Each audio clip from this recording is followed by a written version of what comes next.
The idea of extraterrestrials fighting among themselves does not surprise me, because that's what we do, and I don't think there's an idea. The idea of them concerned about us leaving this planet and going somewhere to start anew is ludicrous, in my opinion, because if those entities, extraterrestrials, whatever we want to call them, are that smart to be able to get here with the kind of technology they have, they're obviously not going to allow us to go anywhere.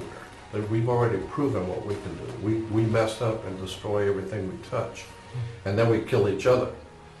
So I am sure that they are looking at our Earth and saying that these creatures are doing what they're doing to their own planet. They're not going anywhere. We're going to keep them right here and let them kill each other, but not coming out here where we are. So I don't think they're going to allow us to go anywhere. I doubt that we could even exist or survive anywhere else than the Earth anyway, because I think we probably are designed for this particular planet. But the idea that that there's a war going on among the extraterrestrials kind of fits with what the secret societies talked about, as above, so below. I just came back from a meeting in Canada and from the University of Toronto, and without mentioning any names so I don't lose my head before I leave this room, I found out that the research on the space shuttle, the Columbia, was not lost because of a piece of loose tile. It was lost because of metal weakening due to electromagnetic changes in the structure of the metal. And this could only have been done in one way, and that was that the entity had to have been hit by some kind of electromagnetic beam weapon. And just sitting here tonight and listening, I didn't know anything about anybody seeing any blue corkscrew light. So that was a photograph, and it was described in the San Francisco Chronicle. No one actually saw the photograph. They never released it publicly, but NASA took it into its possession, and that was the description in the article, the corkscrewing wave. Well, it was kind of a coincidence to hear that, since I've just returned from Canada. The last communications with Columbia at 8 a.m. Central Time as it was descending toward Florida for its landing. At that time, about 207,000 feet above central Texas, traveling approximately 12,500 miles per hour, 1,192 miles from its touchdown at Kennedy Space Center. In 2003, the day that the Columbia Space Shuttle went down, I was at an investment banking conference in Dallas, Texas. I was staying at the Omni Hotel. I was in a conference room, or the ballroom where we were having the conference, and somebody came down and said that the Columbia had gone down. I'm having a problem keeping the shuttle disaster straight, but that the Columbia had gone down and was breaking up over Texas. And this was of huge interest to me, and I immediately left the conference, went to my room on the 20th floor. I had a pair of Zeiss binoculars with me, and I began looking in the direction that the trajectory of the Columbia coming down and possibly breaking up. I was looking for debris to see if I could see anything. As the Zeiss binoculars are, excellent apparatus, and as I was looking up in the upper atmosphere, I saw two UFOs, and they were disc-shaped structure on the top, and I believe a structure on the bottom as well, and disc-shaped. They were two different colors. One was a maroon and the other gold, and they were at slightly different altitudes, and they were extremely high, perhaps 50 to 100,000 feet. I can't really say because out over the Texas prairie, but I did see them for quite some time. They were both stationary, and I gave the binoculars and pointed the direction. My attorney was with me, and he saw them as well. And I eventually lost them because they were hard to keep track of. You really had to, focus on the spot entirely. But they remained stationary for 10 minutes that I got a chance to see them. In the San Francisco Chronicle, there was a very mysterious article that an amateur astronomer had taken photographs, digital photographs, 5 photographs, that show a purple corkscrewing wave actually striking the shuttle. No one was ever allowed to see the photographs. Later, we find that astronaut Tammy Jernigan went to meet the astronomer in San Francisco. The photographs were taken in San Francisco at 5:53 a.m. It was dark. The photographer, Peter Goldie, was using a tripod, a Nikon 800 camera, and his name was kept out of the press. But somebody got one of his photographs on the internet, and he reveals his identity when he asked this person to remove the photographs from the internet or he would sue them. So these photographs it's illegal for me to actually show you them, but I have all 5 of the photographs. But what I'm allowed to do is show you an artistic rendering of each one of the photographs, because what we're going to find out here is the space shuttle was actually shot down by some kind of an advanced plasma weapon. It's very clear. But what the San Francisco Chronicle tells us on a later date is that after they analyze the photographs, astronaut Tammy Jernigan analyzes the photographs, they send the camera to Houston, and they analyze the photographs there. They're telling us that some super lightning strike struck the shuttle. Now this is what happens with real lightning strikes. A video camera shoots 30 frames per second, or takes 30 video pictures per second. And on top of that you have shutter speed. You can have 1/100th of a second on that 1 out of 30 frames, or 1/1000th of a second, or 1/2000th of a second. So it's taking pictures. And it doesn't take more than 30 frames a second. And that tells us a lot about lightning, because these actual lightning strikes in Taos, New Mexico actually show how fast lightning actually pulses. And we can see, as I move this little clicker here, right here, I'm moving 1 frame. That's 1/30th of the entire second of 30 frames per second. So in 1 frame we can see a lightning strike. Can you zoom in on that strike? And then when I go to the second frame, the lightning strike is there. So 2/30ths of a second we still have the lightning strike. And on the third frame it doesn't exist.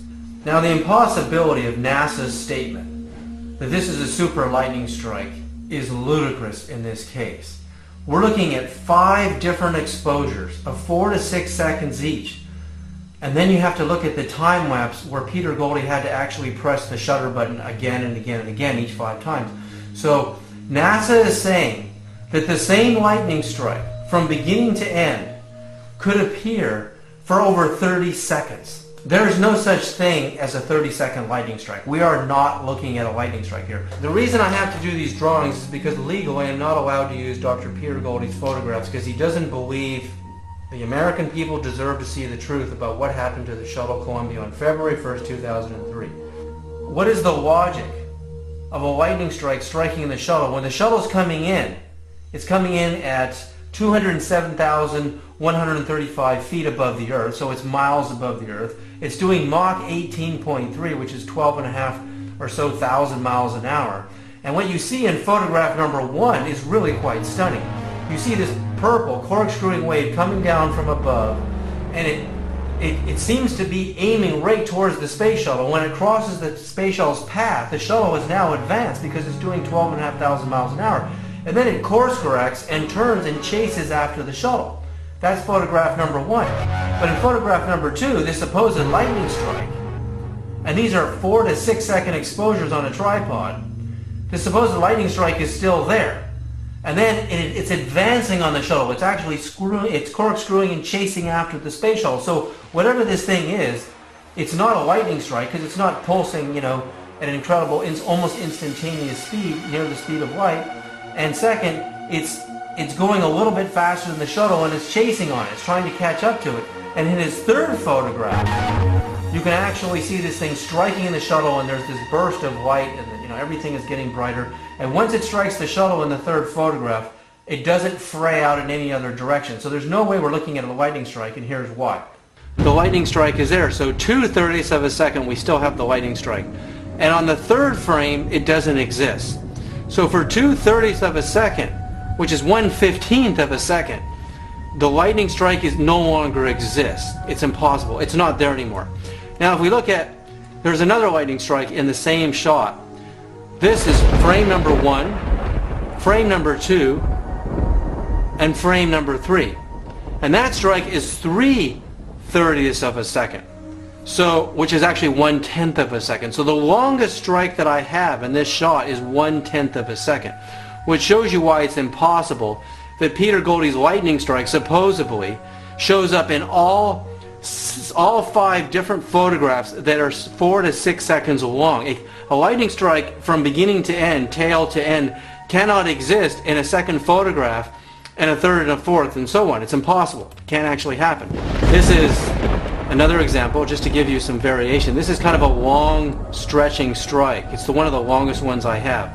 And we can see from the initial flash, 1 frame, 2, 3, 5 frames, 6, 7, 8, 10. 10 frames, which is 1/3 of a second. That's the longest stretching lightning strike that I have. We are looking at some kind of advanced weapon. Definitely not a laser, because a laser would travel with the speed of light. It would be instantaneous. It is some kind of a munition. It's not a bullet, because bullets travel at 1,500 miles an hour. It's not the Stinger missile or the Sidewinder, because those missiles are traveling at around Mach 3, and the space shuttle is doing Mach 18. So if the space shuttle is doing Mach 18, the missile has to be doing at least Mach 19 or 20 to catch up to it in just a few seconds, and possibly, even twice as fast.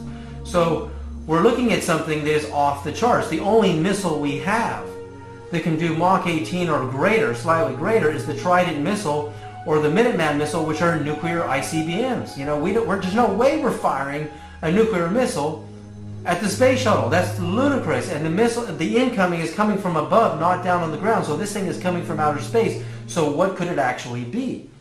Was the space shuttle shot down by extraterrestrials? Is there a war going on here, and why would they do it? Or is it a Star Wars test that went awry? There was an accident and NASA didn't want us to know. Since 8 a.m., no communications were received with Columbia, and no tracking data received through the Merritt Island tracking station. Those efforts made, the flight dynamics officer reports no objects tracked through that tracking data. Metal weakening due to electromagnetic changes in the structure of the metal. And this could only have been done in one way, and that was that the entity had to have been hit by some kind of electromagnetic beam weapon. And just sitting here tonight and listening, I didn't know anything about anybody seeing any blue corkscrew light. So the idea of extraterrestrials fighting among themselves does not surprise me, because that's what we do. And I don't think there's the idea of them concerned about us leaving this planet and going somewhere to start anew is ludicrous, in my opinion, because if those entities, they're not going anywhere. We're going to keep them right here and let them kill each other, but not coming out here where we are. So I don't think they're going to allow us to go anywhere. I doubt that we could even exist or survive anywhere else than the Earth anyway, because I think we probably are designed for this particular planet.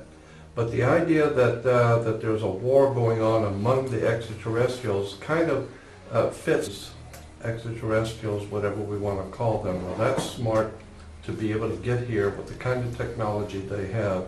They're obviously not going to allow us to go anywhere. We've already proven what we can do. We mess up and destroy everything we touch, and then we kill each other.